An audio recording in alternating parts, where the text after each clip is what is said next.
السلام عليكم ورحمة الله وبركاته. إن الحمد لله نحمده ونستعينه ونستغفره.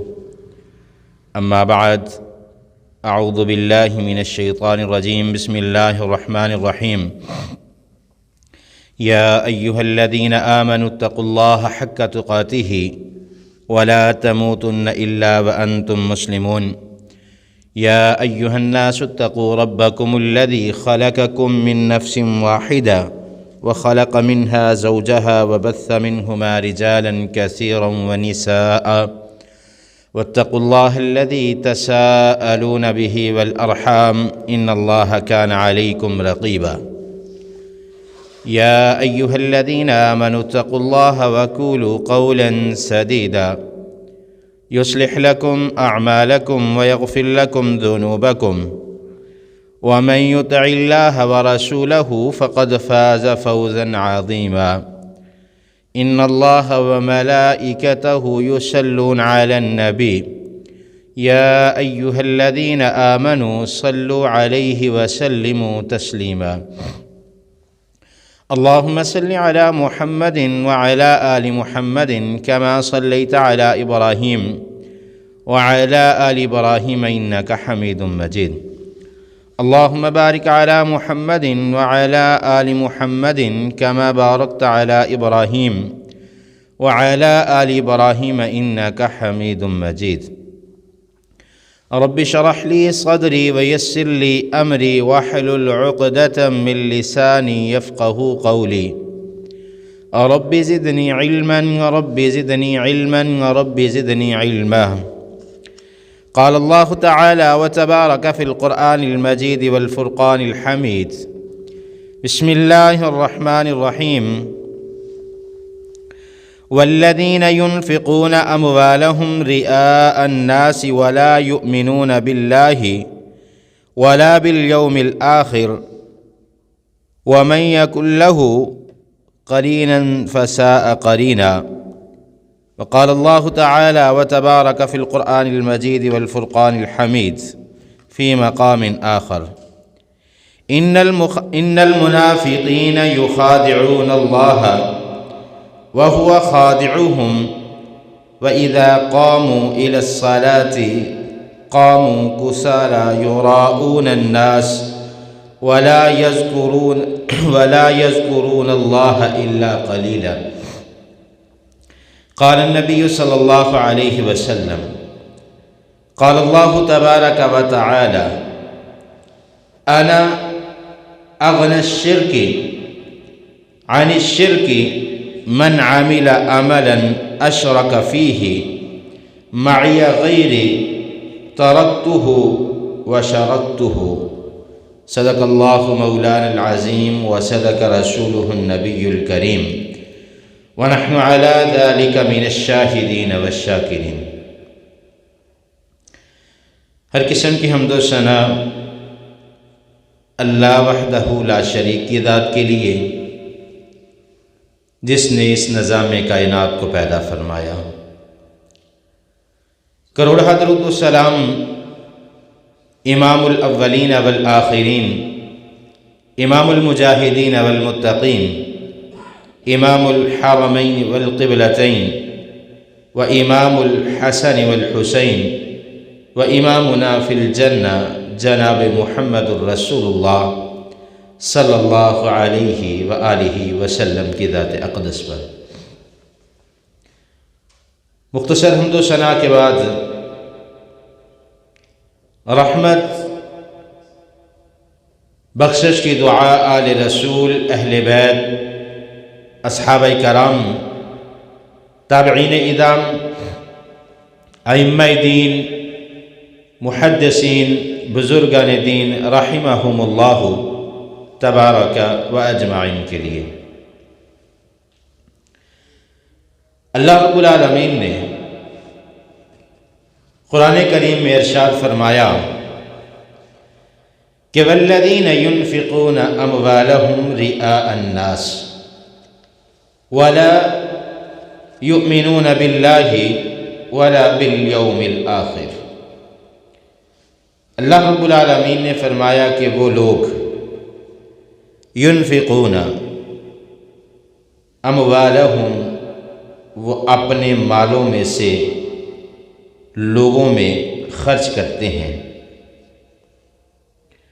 رئاء الناس، کہ تاکہ لوگ ان کو دیکھنے والے بن جائیں، ولا یؤمنون باللہ، وہ اللہ پر ایمان نہیں رکھتے، ولا بالیوم الآخر، اور نہ ہی یہ لوگ جو ہیں آخرت کے دن پر ایمان رکھتے ہیں۔ یعنی ان کا مقصد جو ہے وہ اللہ کے راستے میں خرچ کرنا نہیں، بلکہ لوگوں کو یہ بات دکھلانا ہے کہ ہم اللہ کے راستے میں خرچ کر رہے ہیں۔ ان کا ایمان کے ساتھ کوئی تعلق نہیں، ایمان کا کوئی حصہ نہیں ان میں۔ تو اللہ رب العالمین فرماتے ہیں وَلَا يُؤْمِنُونَ بِاللَّهِ وَلَا بِالْيَوْمِ الْآخِرِ، نہ تو یہ اللہ پر ایمان رکھتے ہیں، نہ ہی آخرت کے دن پر ایمان رکھتے ہیں۔ وَمَن يَكُنِ الشَّيْطَانُ لَهُ قَرِينًا فَسَاءَ قَرِينًا، اللہ فرماتے ہیں کہ یہ ان کا جو ساتھی ہے یہ برا ہے اور بہت ہی برا ساتھی ہے۔ پھر قرآن پاک کا دوسرا مقام اللہ رب العالمین فرماتے ہیں ان المنافقین یخادعون اللہ وہو خادعہم، اللہ فرماتے ہیں کہ بے شک جو منافقین ہیں، جن کے دلوں کے اندر منافقت ہے، یخادعون اللہ، یہ سمجھتے ہیں کہ ہم نے اللہ کو دھوکہ دے دیا، لیکن حقیقت میں وہو خادعہم، وہ اپنے آپ کو دھوکہ دے رہے ہوتے ہیں۔ وَإِذَا قَامُوا إِلَى الصَّلَاةِ، اور جب کھڑے ہوتے ہیں نماز کے لیے، قَامُوا كُسَالَىٰ يُرَاءُونَ النَّاسَ وَلَا يَذْكُرُونَ اللَّهَ إِلَّا قَلِيلًا، سستی اور کاہلی کے ساتھ نماز کے اندر کھڑے ہوتے ہیں تاکہ لوگ ان کو دیکھیں، وَلَا يَذْكُرُونَ اللَّهَ إِلَّا قَلِيلًا، اور نہ ہی یہ اللہ کا ذکر کرنے والے ہیں۔ آج کے خطبہ جمعہ میں انشاءاللہ ریاکاری کے حوالے سے رب العالمین کے قرآن سے اور محمد عربی جناب محمد الرسول اللہ صلی اللہ علیہ وسلم کے فرمان میں سے چند ایک احادیث بیان کرنا چاہوں گا۔ دعا ہے اللہ رب العالمین مجھے حق اور سچ بیان کرنے کی توفیق عطا فرمائے، اور جو کچھ سنے سنائے ہمیں اس پر سنا کر عمل کرنے کی توفیق عطا فرمائے۔ نفاق جو ہے یہ حقیقت میں دو گلا پن ہوتا ہے، ظاہر کچھ اور اندر کچھ اور، لیکن جو ریاکاری ہے، دکھلاوا ہے، اس میں ٹوٹل 100% ہی لوگوں کو دکھلاوے کے لیے جو ہے وہ کوئی بھی نیکی کا عمل کرتے ہیں۔ جیسا کہ حضرت ابو ہریرہ رضی اللہ تعالیٰ عنہ بیان فرماتے ہیں، صحیح مسلم میں روایت نقل ہے، حضرت ابو ہریرہ رضی اللہ تعالیٰ عنہ بیان فرماتے ہیں قال رسول اللہ صلی اللہ علیہ وسلم قال اللہ تعالی و تبارک، رسول اللہ صلی اللہ علیہ وسلم نے فرمایا کہ اللہ رب العالمین فرماتے ہیں، حدیث قدسی ہے، انا اغنی الشرک وعن الشرک من عمل عملا اشرک فیہ معی غیری ترکتہ وشرکتہ، اللہ رب العالمین فرماتے ہیں کہ جس نے کوئی ایسا عمل کیا کہ جس عمل کے کرنے کا مقصد میرے علاوہ کسی اور کو دکھلانا ہو، تو اللہ رب العالمین فرماتے ہیں پھر یہ عمل اس نے جس شخص کو دکھلانے کے لیے کیا، یہ اس کا اجر و ثواب جو ہے اسی بندے سے طلب کرے، میرے نزدیک اس کے عمل کا کوئی فائدہ نہیں ہوگا۔ پھر اللہ رب العالمین نے قرآن پاک میں ارشاد فرمایا، اللہ رب العالمین فرماتے ہیں قُلْ إِنَّمَا أَنَا بَشَرٌ مِثْلُكُمْ يُوحَىٰ إِلَيَّ أَنَّمَا إِلَٰهُكُمْ إِلَٰهٌ وَاحِدٌ فَمَنْ كَانَ يَرْجُو لِقَاءَ رَبِّهِ فَلْيَعْمَلْ عَمَلًا صَالِحًا وَلَا يُشْرِكْ بِعِبَادَةِ رَبِّهِ أَحَدًا۔ اللہ رب العالمین فرماتے ہیں اے میرے محبوب پیغمبر، امت کے لیے فرما دیجئے کہ انما انا بشر مثلکم یوحا، کہ میں بھی بشر ہوں، مثلکم تمہارے جیسا، یوحا فرق یہ ہے کہ مجھ پر اللہ کی وحی نازل کی جاتی ہے، انما الہکم الہ واحد، وہ وحدہ لا شریک ہے، فمن کان یرجو لقاء ربہ، پس جو شخص یہ چاہتا ہے کہ اپنے اللہ کے ساتھ ملاقات اس حالت میں کرے، فلیعمل عملا صالحا، اسے چاہیے کہ وہ نیک اعمال کرے، ولا یشرک بعبادت ربہ احدا، اور اپنے کسی بھی عمل میں کسی بندے کو شریک نہ بنائے۔ حضرت ابو سعید خدری رضی اللہ تعالی عنہ بیان فرماتے ہیں، سنن ابن ماجہ میں روایت نقل ہے، نبی مکرم صلی اللہ علیہ وسلم نے فرمایا، الا اخبرکم بما هو اخوف علیکم عندی من المسیح الدجال۔ نبی مکرم صلی اللہ علیہ وسلم نے فرمایا، اے میرے صحابہ، ایک عمل ایسا ہے جس کی وجہ سے مجھے اس بات کا خوف ہے کہ یہ جو فتنہ، جو عمل ہے، یہ دجال کے فتنے سے بھی زیادہ سخت ہے۔ الا اخبرکم، کیا تمہیں میں اس معاملے کی خبر نہ دے دوں؟ قال قلنا بلا، ہم نے کہا اللہ کے پیغمبر کیوں نہیں، ضرور بتلا دیجئے۔ تو نبی مکرم صلی اللہ علیہ وسلم نے فرمایا، الشرک الخفی ان یقوم الرجل یصلی فیزین صلاتہ لما رآی من نظر رجل۔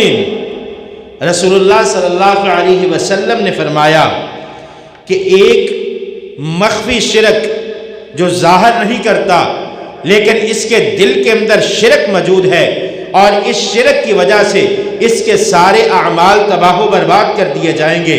پھر نبی مکرم صلی اللہ علیہ وسلم نے فرمایا، ان یقوم الرجل یصلی فیزین صلاتہ، ایک شخص مسجد کے اندر کھڑے ہو کے نماز ادا کرتا ہے اور اپنی نماز میں اتنی خوبصورتی پیدا کرتا ہے، کس لیے؟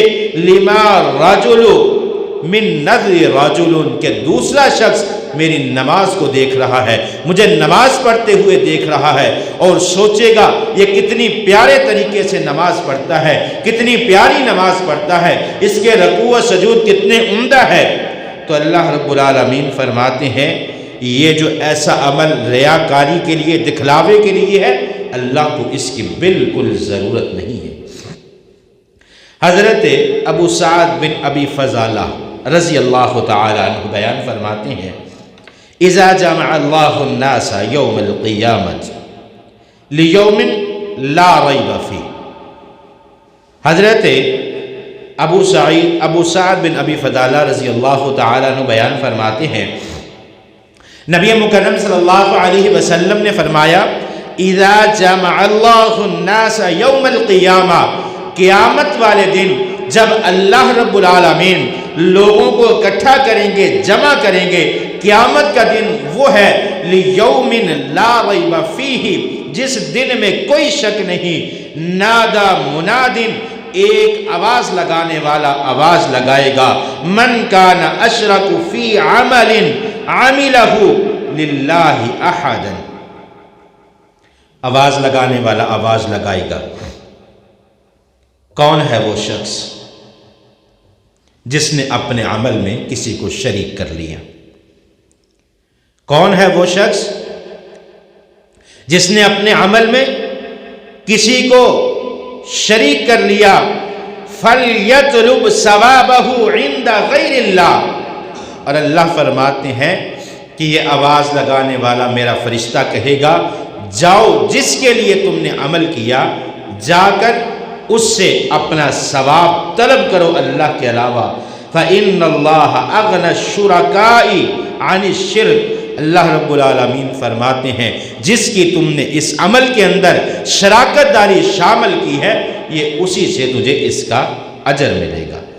حضرت جندب بن عبداللہ رضی اللہ تعالیٰ عنہ بیان فرماتے ہیں، من سمع اللہ بہ ومن یرانی یرایا اللہ بہ۔ بخاری میں روایت ہے، نبی مکرم صلی اللہ علیہ وسلم نے فرمایا کہ جو شخص یہ چاہتا ہے نا کہ میری عبادت، میری عاجزی، میری انکساری، میرا نیک عمل دنیا کے لوگ دیکھے، میری آواز دنیا کے کانوں تک پہنچ جائے، اللہ رب العالمین اس کو دنیا میں شہرت عطا فرما دیتے ہیں۔ اگر یہ نماز جو ہے لوگوں کو دکھلاوے کے لیے پڑھتا ہے، اگر یہ روزہ لوگوں کو دکھلاوے کے لیے رکھتا ہے، اگر یہ اپنے مالوں میں سے کوئی چیز لوگوں کے دکھلاوے کے لیے خرچ کرتا ہے، اگر یہ حج اور عمرہ لوگوں کو دکھلاوے کے لیے کرتا ہے، اگر اس کی نیکی جو ہے لوگوں کو دکھلاوے کے لیے ہے، تو نبی مکرم صلی اللہ علیہ وسلم نے فرمایا من سمع سمع اللہ بہ، یہ لوگوں کو سنانا چاہتا تھا، اللہ نے سنا دیا۔ ومن یرانی یرائی اللہ بہ، یہ لوگوں کو دکھلانا چاہتا تھا، اللہ رب العالمین نے دنیا میں لوگوں کو دکھلا دیا۔ حضرت عبداللہ بن عمر رضی اللہ تعالی عنہما بیان فرماتے ہیں من لبس ثوب شہرت فی الدنیا البسہ، کہ وہ شخص جس نے دنیا میں شہرت کا لبادہ اوڑھ لیا، ثوب حزلۃ یوم القیامت ثم الہب فیہ نارا، قیامت والے دن اللہ رب العالمین اسے ذلت کا لباس پہنا دیں گے۔ دنیا میں اس نے ریاکاری کا لباس پہنا، شہرت کا لباس پہنا، قیامت والے دن جو ہے اللہ رب العالمین اس کو ذلت کا لباس پہنا دیں گے۔ ثم الہب فیہ نارا، اور سب سے پہلے اسے آگ میں جلائیں گے۔ نبی مکرم صلی اللہ علیہ وسلم کے پیارے صحابی حضرت ابو ہریرہ رضی اللہ تعالیٰ عنہ کا قصہ ہے۔ شفیع اصبح رحمہم اللہ فرماتے ہیں کہ میں مکہ میں پہنچا، ایک جگہ پر میں نے ہجوم دیکھا، میں نے پوچھا کہ کون ہے، پتہ چلا کہ حضرت ابو ہریرہ رضی اللہ تعالیٰ عنہ بیٹھے ہیں اور لوگوں کو حدیث کا سبق دے رہے ہیں۔ حضرت شفیع اصبحی فرماتے ہیں میں جا کے اس مجلس میں بیٹھ گیا، حضرت ابو ہریرہ رضی اللہ تعالیٰ عنہ اپنی حدیث کو بیان کر کے مکمل کر چکے اور فرمانے لگے، حضرت ابو ہریرہ رضی اللہ تعالیٰ عنہ سے مخاطب ہوئے، یا ابا ہریرہ اسألک بحق و بحق لما حدثتنی حدیثا سمعتہ من ثم نشع ابو ہریرہ نشعتا۔ حضرت ابو ہریرہ رضی اللہ تعالیٰ عنہ سے سوال کیا کہ میں اللہ کا واسطہ دے کر پوچھتا ہوں، دو دفعہ یہ بات کہی، بحق و بحق، حق کا اللہ کا واسطہ دے کر پوچھتا ہوں کہ مجھے کوئی ایک ایسی حدیث سنا دیجئے جو آپ نے خود رسول اللہ صلی اللہ علیہ وآلہ وسلم سے سنی ہو اور پھر اس کو سمجھا ہو، اس پر عمل کیا ہو۔ حضرت ابو ہریرہ رضی اللہ تعالی عنہ فرمانے لگے، بالکل میں وہی حدیث بیان کرنا چاہوں گا جو میں نے خود نبی مکرم صلی اللہ علیہ وسلم سے سنی ہے اور سمجھی ہے۔ ثم نشغ ابو ہریرہ نشغتا، یہ بات کہی، چیخ ماری اور بے ہوش ہو گئے، پھر ہوش میں آئے، دوسری مرتبہ یہی الفاظ، بے ہوش ہو گئے، 3 مرتبہ بے ہوش ہو گئے، چوتھی مرتبہ حضرت ابو ہریرہ رضی اللہ تعالی عنہ نے حدیث بیان فرمائی، ان اللہ تبارک و تعالی اذا کان یوم القیامت ینزل الى الصلاة لیقضى بینہم کل امت جاسیہ فاول من یدعو به رجل جمع القرآن۔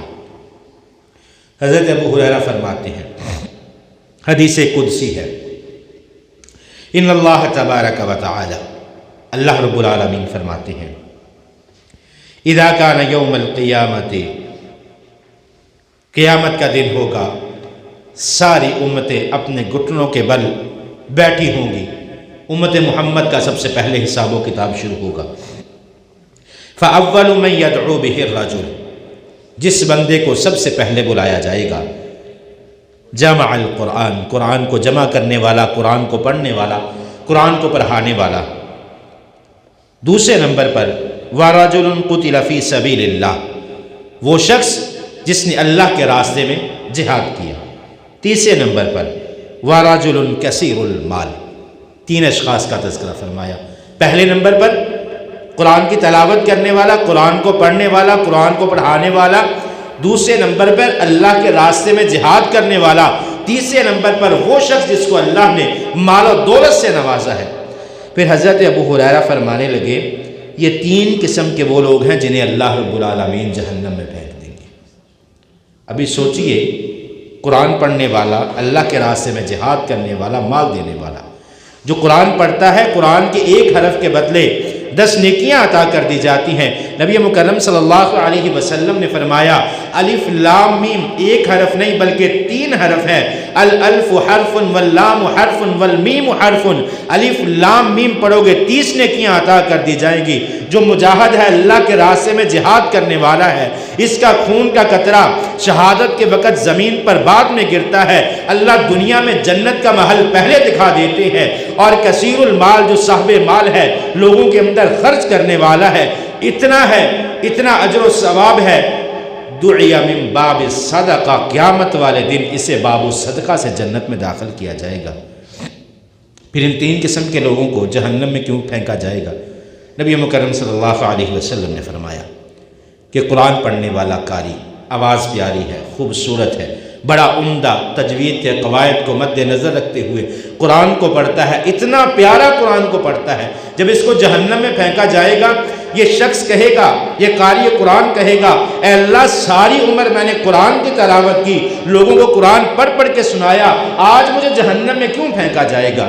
تو اللہ فرمائیں گے کہ اے قرآن کو پڑھنے والے قاری، دنیا میں تو قرآن اس لیے پڑھتا تھا کہ لوگ کہیں گے آواز بہت پیاری ہے، قرآن بڑا اچھا پڑھتا ہے، لوگوں کے دکھلاوے کے لیے تو نے قرآن پڑھا، تو تیرا اجر دنیا میں رہ گیا، دنیا میں لوگوں نے تیری تعریف کی، تجھے یہ بات کہی کہ تم قرآن بڑا پیارا پڑھتے ہو، آواز بڑی پیاری ہے۔ اسی طرح وَرَجُلٌ قُتِلَ فِي سَبِيلِ اللَّهِ، اللہ کے راستے میں جہاد کرنے والے کا معاملہ ہے۔ اسے کہا جائے گا کہ دنیا میں تو نے چاہا کہ لوگ مجھے بہادر کہیں، لوگ مجھے کہیں گے کہ یہ بڑا ہمت والا ہے، بڑے جوش کے ساتھ لڑنے والا ہے۔ اسی طرح وَرَجُلٌ كَثِيرُ الْمَالِ، ایسا شخص جس کو اللہ نے مال و دولت عطا فرمایا اور یہ لوگوں کے اندر صرف اس وجہ سے خرچ کرتا رہا کہ لوگ مجھے کہیں گے بڑا سخی ہے، میں اس کے دروازے پر جاتا ہوں واپس نہیں لوٹاتا، تیرا مقصد ریاکاری تھا، اس لیے سب سے پہلے تمہیں جہنم میں ڈالا جائے گا۔ پھر حضرت ابو ہریرہ رضی اللہ تعالیٰ عنہ فرمانے لگے ثم ضرب رسول اللہ صلی اللہ علیہ وسلم علی رکبتی، رسول اللہ صلی اللہ علیہ وسلم نے میرے ٹانگ پر ہاتھ مار کے مجھے یہ بات کہی کہ یا ابا ہریرہ اولئک الثلاثۃ اول خلق اللہ تشعر بہم النار یوم القیامہ، سب سے پہلے یہ 3 قسم کے لوگ جو ہیں جہنم میں پھینکے جائیں گے اور ان سے جہنم کی آگ جلائی جائے گی۔ کس وجہ سے؟ کہ اعمال کے اندر ریاکاری ہے، لوگوں کا دکھلاوا ہے۔ نبی مکرم صلی اللہ علیہ وسلم نے فرمایا قیامت کا دن ہوگا، اللہ رب العالمین اپنے عرش پر موجود ہوں گے، سامنے شخص آئے گا جس کا حساب و کتاب ہو رہا ہوگا، اللہ رب العالمین فرمائیں گے کہ دنیا میں نے تجھے جسم عطا فرمایا، کہے گا بالکل اللہ تو نے مجھے جسم عطا فرمایا، اللہ فرمائیں گے نظر سلامت عطا کی، بولنے کی قوت عطا کی، زبان دی، سننے کے لیے کان دیے، ذائقہ چکھنے کے لیے زبان دی، بولنے کے لیے حلق دیا، دیکھنے کے لیے آنکھیں دی، کام کرنے کے لیے ہاتھ اور پاؤں دیے، جسم کی تندرستی دی، ہر چیز عطا کی، فارغ وقت عطا کیا، کہے گا بالکل اللہ تو نے مجھے ہر نعمت عطا فرمائی، آنکھیں عطا کی، میں دنیا کو دیکھتا رہا، چاند سورج تیری نعمتوں کو دیکھتا رہا، اے اللہ تو نے سونگھنے کے لیے ناک دیا، سننے کے لیے کان دیے، بولنے کے لیے زبان دی، اے اللہ ہر چیز صحیح سلامت عطا فرمائی۔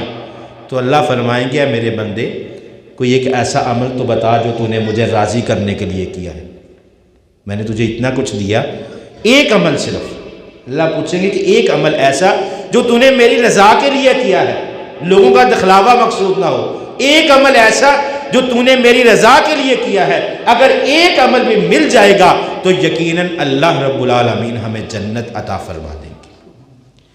آج کے خطبے کا نچوڑ یہی ہے کہ کوئی عمل کرے، تھوڑا کرے۔ نبی مکرم صلی اللہ علیہ وسلم نے فرمایا، جب آپ صلی اللہ علیہ وسلم سے پوچھا گیا اللہ کے پیغمبر، اللہ کے نزدیک سب سے پسندیدہ عمل کون سا ہے؟ احب الاعمال الی اللہ ادومھا وان قل۔ نبی مکرم صلی اللہ علیہ وسلم نے فرمایا اللہ کے ہاں سب سے پسندیدہ عمل وہ ہے جو چاہے مقدار میں بالکل تھوڑا سا ہو۔ آپ صرف قرآن کی ایک آیت پڑھتے ہیں، ادومھا، ہمیشہ ہونی چاہیے، ہمیشہ عمل جو کیا جائے وہ اللہ کو پسند ہے اور ساتھ اللہ کی رضا شامل ہو۔ آپ کا چھوٹا سا عمل اللہ کو راضی کرنے کے لیے ہو تو اللہ رب العالمین یقیناً دنیا اور آخرت کی کامیابی عطا فرما دیں گے۔ ہم قربانی کرتے ہیں تو اللہ رب العالمین نے قربانی کے متعلق بھی یہی بات فرمائی، نہ خون کی ضرورت، نہ گوشت کی ضرورت، نہ ہڈیوں کی ضرورت، نہ چمڑے کی ضرورت، اگر ضرورت ہے تو صرف تقوی اور اللہ کی رضا۔ جب انسان کے دل کے اندر تقوی اور اللہ کی رضا شامل ہو جائے، انسان ریاکاری سے بچ جائے تو یقیناً اللہ رب العالمین کامیابی عطا فرما دیں گے۔ دعا ہے جو کچھ سنایا اللہ رب العالمین عمل کی توفیق عطا فرمائے اور اللہ رب العالمین ہمیں ریاکاری سے محفوظ فرمائے۔ وَأَقُولُ قَوْلِي هَذَا أَسْتَغْفِرُ اللَّهَ